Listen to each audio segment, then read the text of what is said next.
Short-form research skills series for graduate students and early career researchers.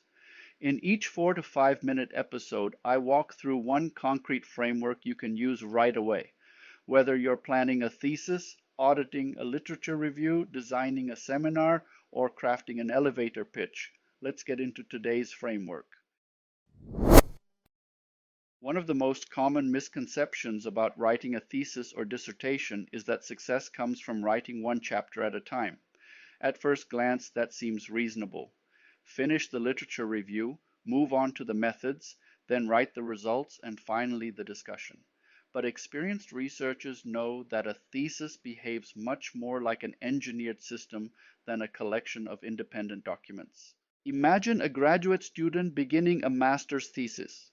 They spend weeks refining the literature review and finally feel comfortable moving on to the methodology for conducting the research. A month later, after discussing the project with their advisor, they realize the research questions may need to be narrowed.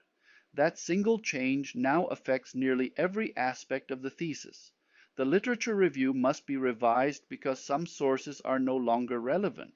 The methodology changes because the data collection strategy is different.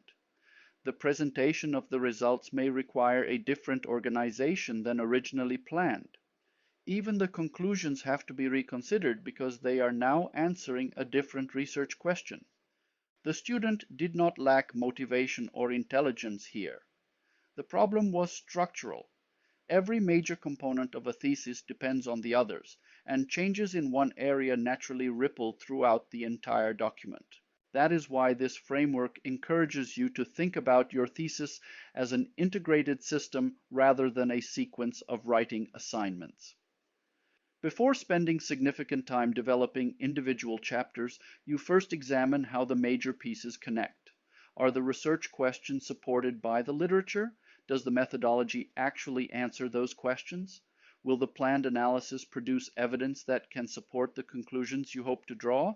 Looking at these relationships early often reveals inconsistencies while they are still easy to correct. Another benefit of this approach is communication. Advisors often provide feedback on individual chapters, but they are also evaluating whether the overall project tells a coherent story. By periodically stepping back and reviewing the complete architecture of the thesis, you can have more productive conversations because everyone is discussing the same integrated picture rather than isolated sections. The framework is equally useful when your research evolves, which it almost always does. New papers are published. Experimental results suggest a different direction. Data collection takes longer than expected. These changes are a normal part of research, but each one has consequences. Instead of wondering which chapters need to be updated, you can systematically trace how a decision affects the rest of the project.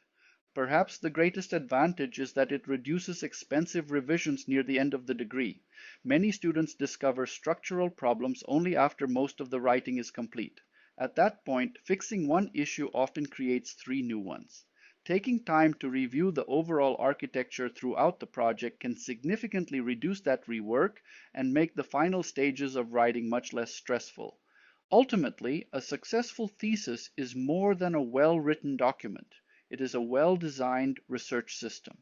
By focusing on the relationships between ideas, evidence, methods, and conclusions from the very beginning, you increase the likelihood that your finished work is coherent, defensible, and much easier to communicate to your committee. Thanks for listening to SciResMethods. If you'd like the licensed PDF version of this framework, along with more research and presentation tools, you can find them at moonbow.lemonsqueezy.com. If this was helpful, consider sharing the episode with another grad student or colleague.